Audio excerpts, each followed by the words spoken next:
Hello, bienvenue dans Hello, bienvenue dans cet épisode. Hello, bienvenue dans ce nouvel épisode de vlog. Bienvenue, salut, bienvenue dans ce vlog.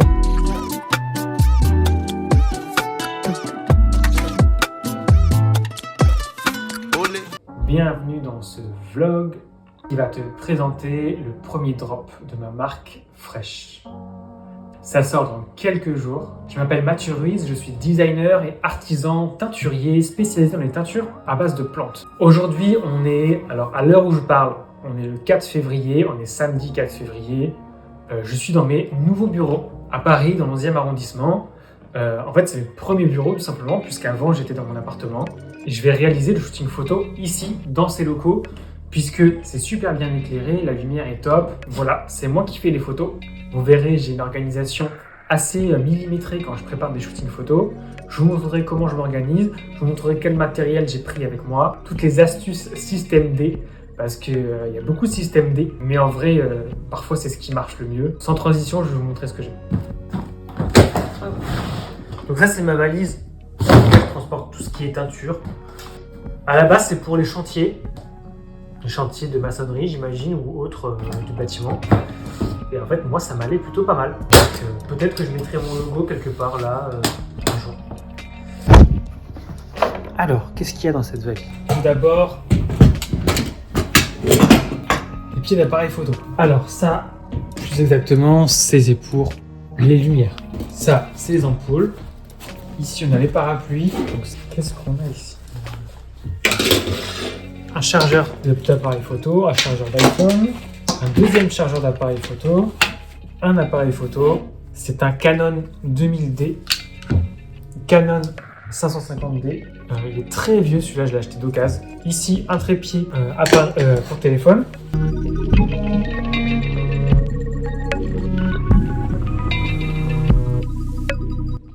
Un dernier, mais pas le moindre, j'ai des bottes qui serviront pour le shooting photo. Et c'était Decathlon. Voilà. Donc voilà tout ce qu'il y avait dans cette valise qui est maintenant vide. Sachant que là, mis à part les bottes, j'ai aucun vêtement. J'ai encore tous les vêtements qui vont shooter. Là, à côté de moi, il y a une grosse imprimante. On va la décaler.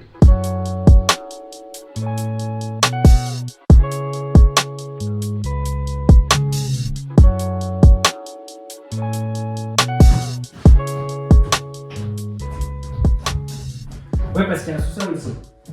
Donc en fait, comme ici, j'ai du recul pour les photos, ça m'arrange. Mais ici, on voit la brique derrière. Du coup, système D, comme d'habitude avec la hache. Du coup, d'avoir des panneaux blancs derrière, soit c'est souvent les panneaux qu'on va voir dans la mode pour faire des moodboards, soit ça peut aussi renvoyer à l'imagerie d'artistes peintres, ces toiles blanches.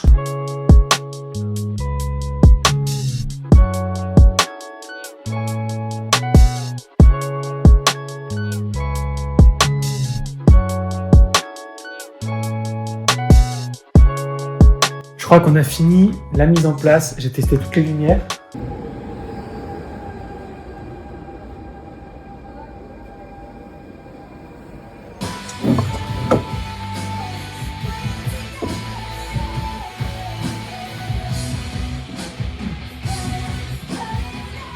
On se retrouve aujourd'hui, c'est jour J, il est 9h30, donc le modèle arrive à 10h. Moi je viens d'arriver.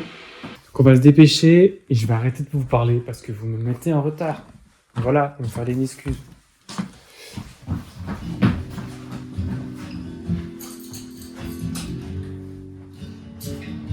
Hello. Oh là là, c'est mignon. Salut. Salut.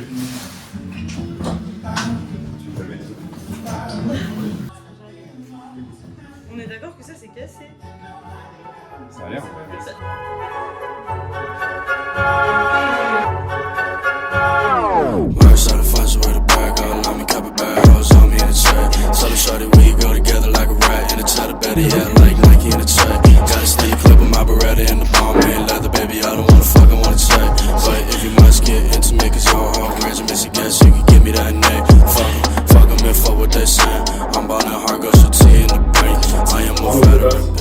Et c'est une fin de shooting. Le shooting, il est 20h. Les modèles sont partis vers 16h. Et moi, j'ai continué à faire la sélection des photos et j'ai fait les photos sur fond blanc. Donc, trop content. Je pense que je vais être bien fatigué ce soir. Je voulais aller au cinéma, mais je pense pas. Peut-être que demain, lundi, sera mon jour de week-end.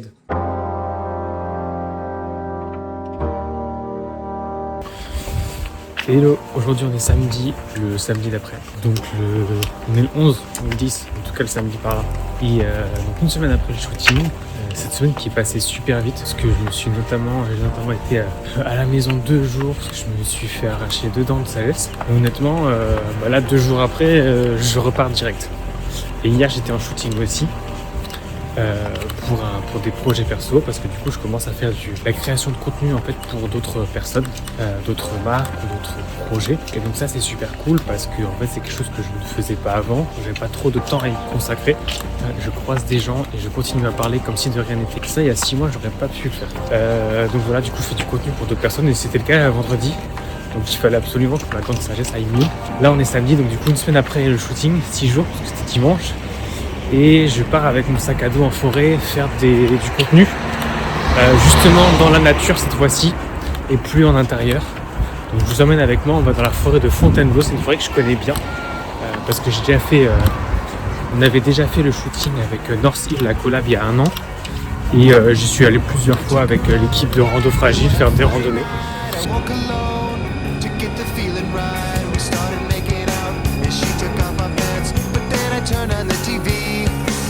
And that's about the time she walked away from me. Nobody likes you when you're 23. And I still more abuse my TV shows. What the hell is ADD? My friends say I should act my age. What's my age again? What's my age again? Ça y est, je viens de sortir de la gare. Ce qui est cool, c'est que du coup tu sors de la gare, t'es direct dans la forêt. Alors, j'ai marché un petit peu, mais franchement j'ai marché 2 minutes. Je suis déjà essoufflé. Parce que ça monte direct. Je vais pas tellement faire de randonnée. Je vais juste trouver un coin cool, faire quelques vidéos, quelques images. Et ça va s'arrêter là. Surtout je sais pas trop où je vais, donc on va pas trop s'éloigner. On est qu'à 30 minutes de Paris en train. Et on est dans un univers complètement différent. Je mets moins de temps pour aller dans la forêt que pour aller, je sais pas, dans le 16e arrondissement ou à l'autre bout de Paris. Et ça c'est assez déroutant dit comme ça. Ah c'est bon, je vois où je suis.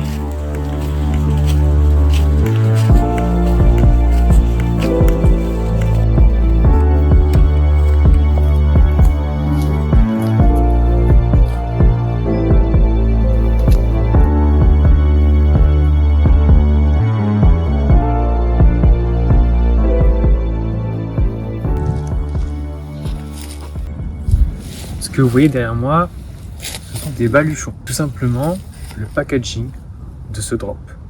Vous avez le petit baluchon pour les bonnets, le grand baluchon pour les sweatshirts.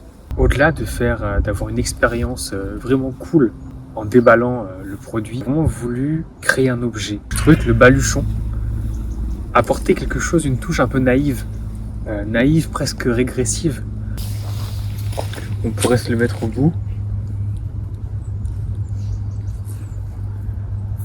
Et se le mettre sur l'épaule et c'est parti quoi.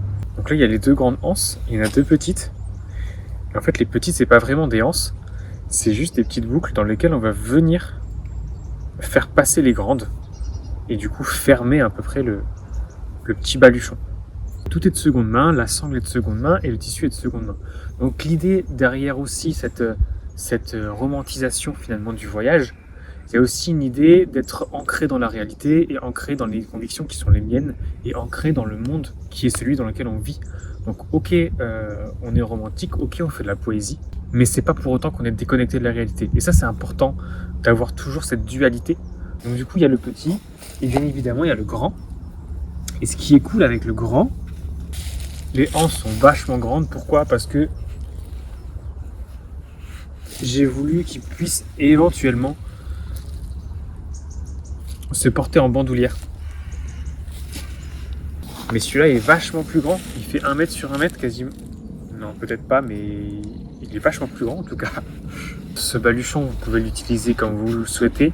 Je trouve que c'était un bel objet qui accompagnait bien les produits. Voilà pour ça. Bon, l'avantage du baluchon, c'est qu'on peut aussi s'en servir comme table de pique-nique.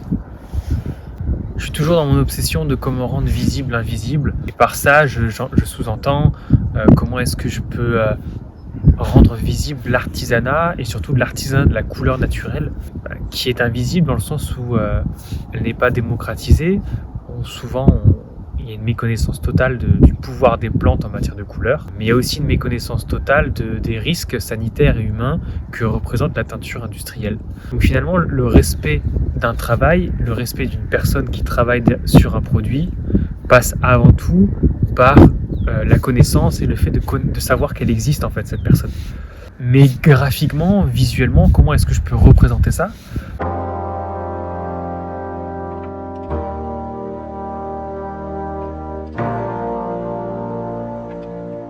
Donc on a 4 étapes de couleur et 2 étapes de préparateur. Donc en tout on a 6 étapes pour réaliser la couleur de ce sweatshirt.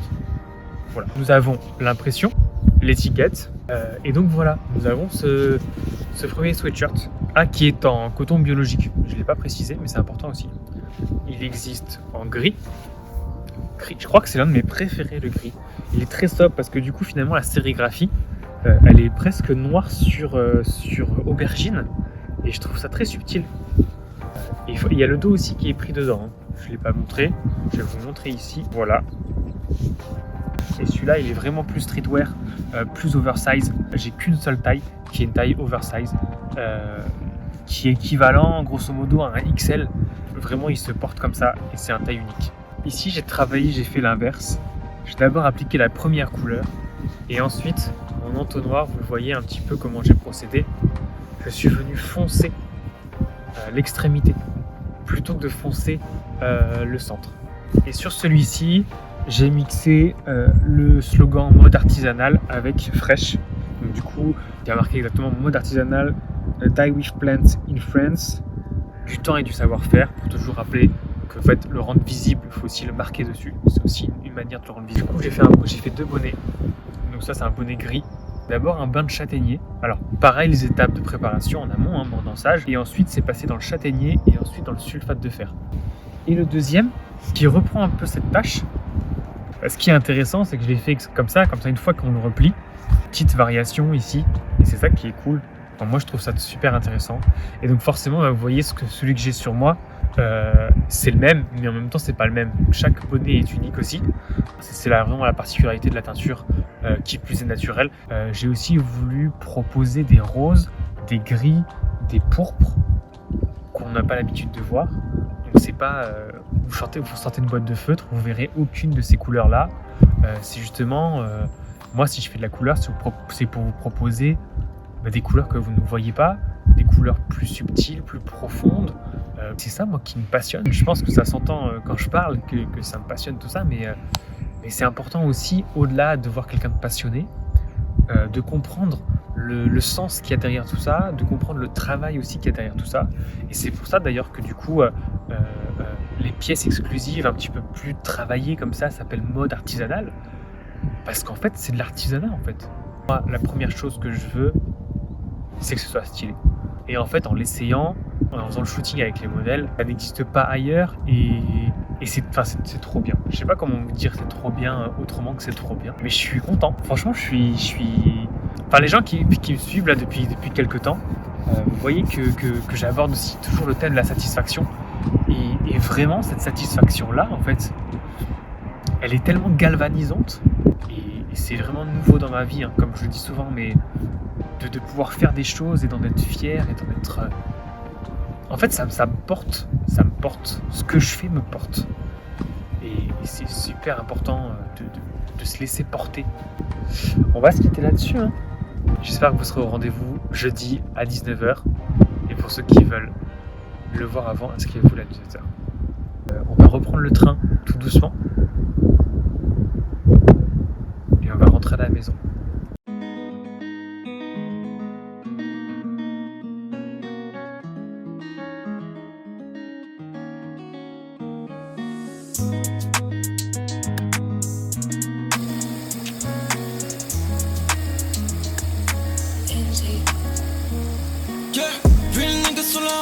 Je vais te montrer comment je fais, faut me laisser faire. J'ai essayé de m'en défaire, mais avant de lâcher, je ferai un nécessaire.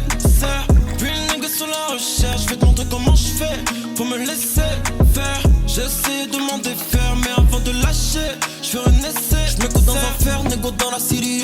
Salut veut qu'on parle, que je sois son pilier. Elle aime pas mon lifestyle, le regard fusillé. Je suis tombé en panne sur la route du tout niais. Je suis en bénéfice. Là, on est lundi, donc du coup, le lendemain de hier. Je suis un peu fatigué, mais en vrai, ça va. Et là, je devais finir les retouches photos de shooting édito, qui est super cool. Vous serez les premiers à les voir. Et en fait, ça va me permettre aussi, pour faire la promotion du vlog, comme je fais pas souvent des vlogs, même si je vais essayer d'en faire un peu plus. Donc abonnez-vous, laissez un commentaire. Le fait de voir en avant-première les photos éditées, retouchées du shooting, ben voilà, c'est un argument de taille. Et je vais monter le vlog. Parce que là, on est lundi soir. Le vlog, j'aimerais bien le sortir dimanche. Bon, vous en foutez parce que vous êtes en train de le regarder. Mais dimanche, ça serait cool parce que dimanche, c'est la journée de chill pour les gens normaux. Même si parfois, je suis normal aussi. Ce que j'ai à faire, je dois envoyer les colis pour les kits de teinture. Je dois les préparer, les kits. Ça, normalement, sera bon. C'est juste la couture, comme j'ai dit hier. Faut voir si je suis rapide. Si la machine ne fait pas des siennes. Et voilà, ensuite, on va envoyer les colis pour la prochaine collab. C'est ce que j'ai teint hier. Voilà, ça va le faire.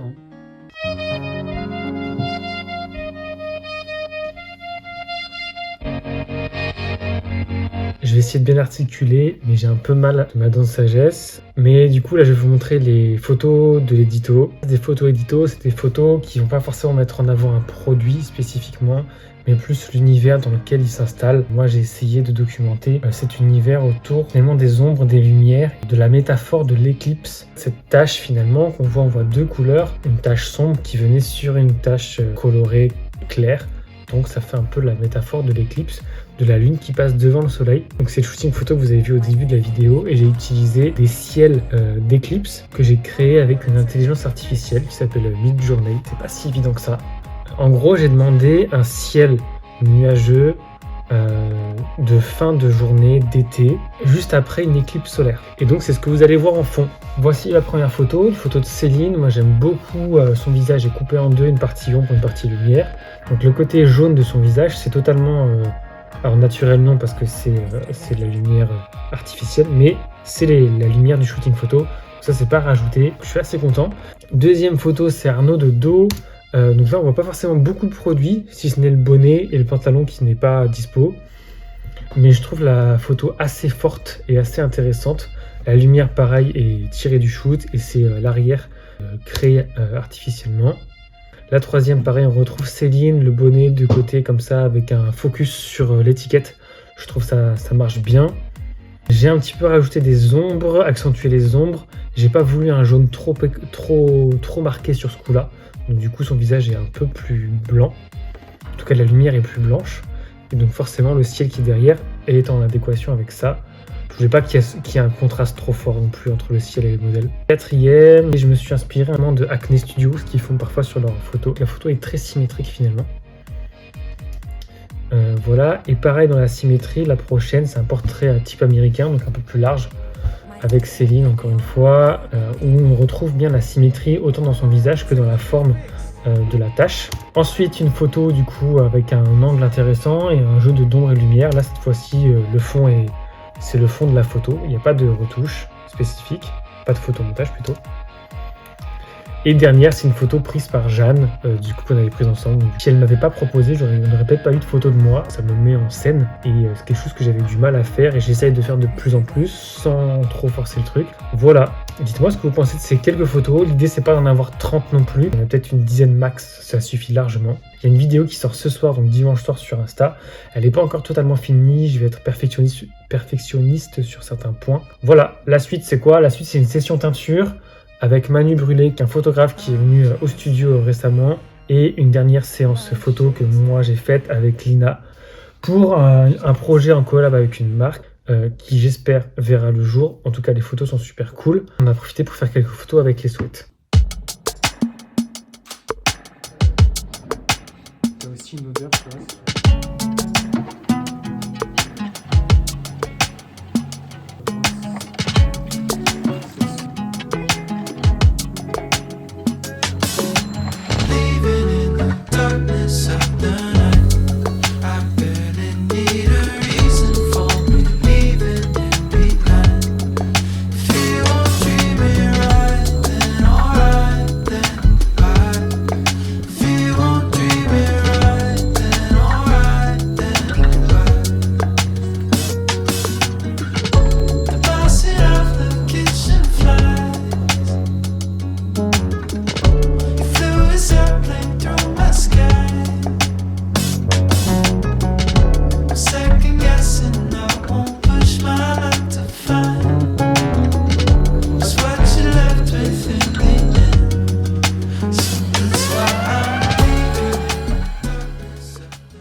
c'est to get all the praise, to get all the stones. But I just wanted you to know Bon, attends, pareil. I ain't ready yet. Presque, 'Cause I presque, sens-toi presque aller en arrière et peut-être cliché. build me a house, I might run away. 'Cause there's places that I know my spirit never stays. Never knew what home is. Do you know what home is? Et là, Build me a house, I might run away. 'Cause there's places that I know my spirit never stays. Never knew what home is. Do you know what? Do you know what home is? Do you know what home is? Never knew. Yeah. Never. I find comfort in discomfort. Pretty strange.